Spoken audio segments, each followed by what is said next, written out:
On est actuellement à la boutique d'art La Soufflerie Tout Vert avec le grand artiste local Giuseppe Benedetto qui va nous présenter son art. Alors, Giuseppe, merci de nous accueillir.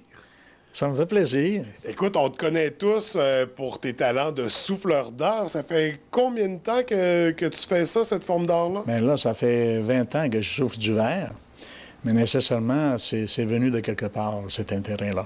Oui, parce que c'est ça, au départ, toi, tu es un sculpteur. Avant d'être un souffleur de verre, tu faisais de la sculpture. Bien, j'ai fait quelques expositions, mais mon histoire avec avec la pierre date de quand j'étais petit, que je ramassais des morceaux de pierre un peu partout. Ouais. Et je traînais ça chez nous, je regardais ça et ça m'intéressait beaucoup. La géologie, ça m'intéressait beaucoup. Par la suite, j'ai sculpté la pierre à partir de 1970. J'ai commencé à sculpter le plus la pierre. Okay? Donc là, j'ai fait des intégrations à l'architecture où est-ce que j'avais des morceaux de pierre qui étaient intégrés dans mes sculptures. Donc, suite à ça, je me suis intéressé à la pierre et j'ai été travailler 2 étés de temps durant mes vacances de l'enseignement, parce que je suis professeur et j'allais travailler, sculpter la pierre chez le Granit Moreau, une compagnie très connue de Chicoutimi. Et donc là, j'ai comme travaillé la pierre d'une façon beaucoup plus artistique, là, mais à ma façon. Donc, en assemblant des morceaux de pierre et aussi en faisant de la sculpture directe. La sculpture directe, on appelle ça de la taille directe, la taille de la pierre, mais directement dans la matière. Okay? Et donc là, ça m'a amené à travailler la pierre. Une fois que j'avais poussé la technique assez loin là, au niveau de la sculpture comme telle. J'ai été aux États-Unis, dans l'État du Vermont, où est-ce que j'ai rencontré un Italien qui s'appelait Alcide Fantoni. Lui, c'est par hasard qu'on est tombé vraiment sur ce monsieur-là. Et il nous a invités chez eux. Il m'a comme donné une initiation de fin de semaine avec la pierre. Et c'était une ville au Vermont qui s'appelle Granitville, si on peut dire, parce que c'est rien que du granit qu'il y a dans cette ville-là. En 1987, j'ai découvert le verre. D'abord à l'école, parce que je faisais de la céramique, les mailles sur cuivre. Donc, le maille sur cuivre et le verre, c'est la même chose. Sauf que les mailles sur cuivre, c'est à basse température, le verre, c'est à haute température. Et comme ça, j'ai comme développé l'affinité pour travailler le verre. J'ai commencé à assembler des choses comme ça, là, vois-tu, là. Ouais. Ça, c'est assemblé dans un four. C'était vraiment un mix, sculpture... Ça date pratiquement, là, vois-tu, là, de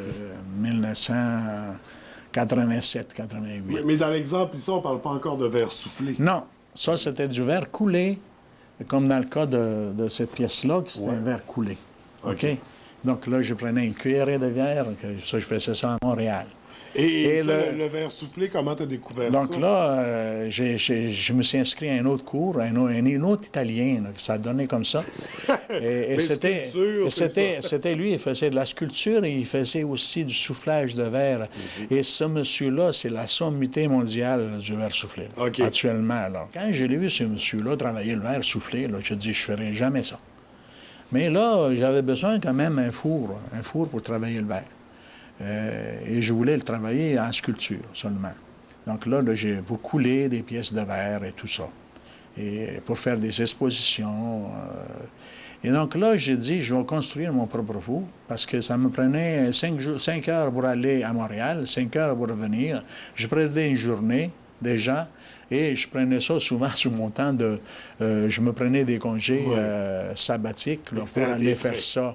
C'était à mes frais tout le temps, donc là, ou durant l'été.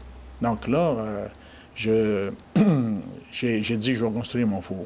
Et l'aventure a commencé comme ça. J'ai loué mon atelier au 46-75 boulevard de la Grande-Baie Sud. Oui. Et donc là, j'ai loué avec une option d'achat. Oui, c'est comme ça que ça a commencé. OK, puis là, au fil du temps, c'est ça. Au fil du temps, là, je me suis intéressé à faire du soufflage.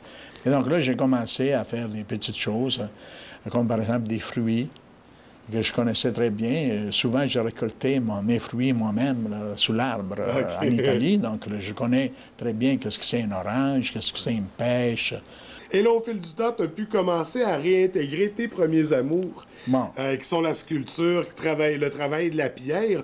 Et là, maintenant, c'est officiel, c'est réintégré dans...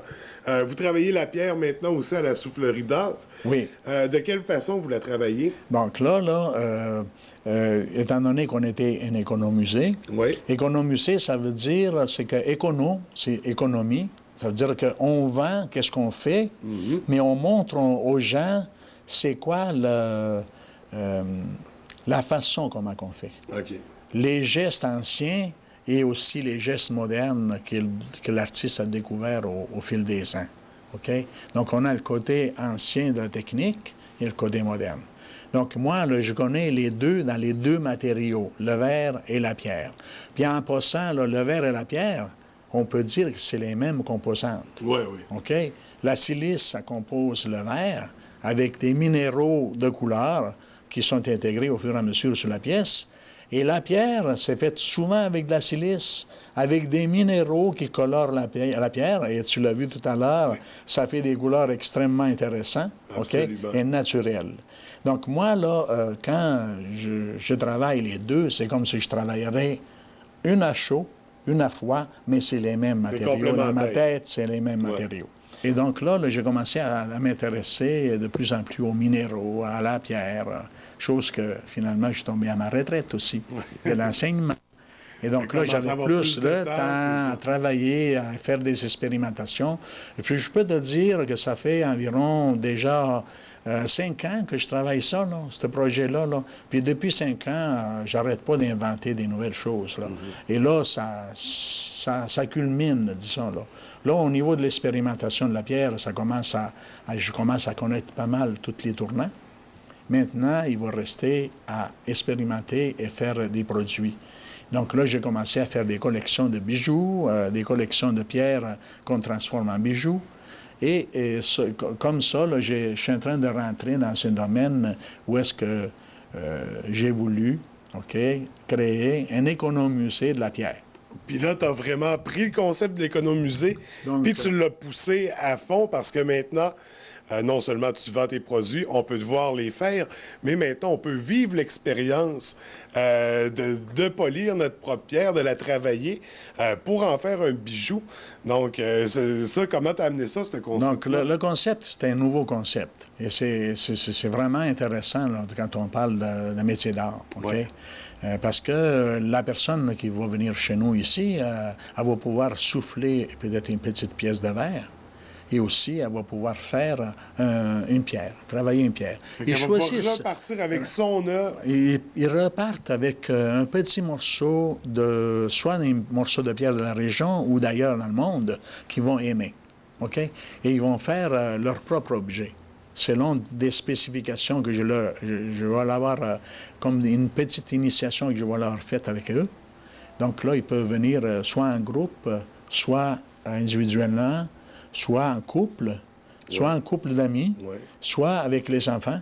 À partir de 12 ans, là, ils peuvent venir. Ceux et celles qui sont intéressés, parce que veut pas, à l'aube de la période des fêtes, pour une idée cadeau, un bijou qu'on a fait nous-mêmes, c'est plus pour notre conjoint, notre conjointe. C'est ça. Donc, c'est des beaux cadeaux à offrir. C'est une belle expérience à venir vivre pendant la période des fêtes, en famille, entre amis. Comment on s'y prend? On appelle, on réserve? On réserve, tout simplement. Là. Moi, là, durant l'hiver, je travaille 3 jours semaine l'hiver. Okay. Les 2 autres journées, mes employés sont ici avec moi. Ils peuvent aider les gens qui vont venir travailler la pierre. Ou, durant que je souffle du verre, ils peuvent venir souffler une boule, par exemple, d'amitié. Une boule de Noël, une boule d'amitié. Après ça, ils peuvent faire un presse-papier. Donc là, ils peuvent vraiment là, participer à la création d'une de leurs pièces. Choisir leur couleur. Donc là, ici, ils choisissent leur pierre. Et donc là, ils travaillent leur pierre selon des techniques que je vais leur donner à très peu de temps, là, parce qu'on apprend ça vite. C'est un peu comme du bois, sauf que c'est de la pierre avec de l'eau. Oui, c'est au diamant. Donc, c'est pas tellement difficile là, comme tel. Donc là, c'est abordable. À partir, moi, je donne un âge à peu près 12 ans, là, mais à 10 ans, j'ai eu des gens de 10 ans qui sont venus et ils voulaient faire quelque chose. Bon, ils l'ont fait pareil avec la supervision de leurs parents. Exactement. Et je peux vous dire quelque chose, quand tu pars, quand la petite jeune qui part avec son bijou, là, il tient beaucoup, là. Tu sais, vraiment, là, c'est quelque chose pour les autres. Écoute, Giuseppe, ça a été un honneur, un plaisir pour moi de venir te rencontrer et d'avoir la chance de l'essayer. Je te remercie beaucoup, puis je te souhaite une très belle période des fêtes. Et encore là, à la maison, c'est l'endroit à venir en famille, à venir découvrir les beaux produits et à venir essayer. Merci beaucoup. Merci à toi.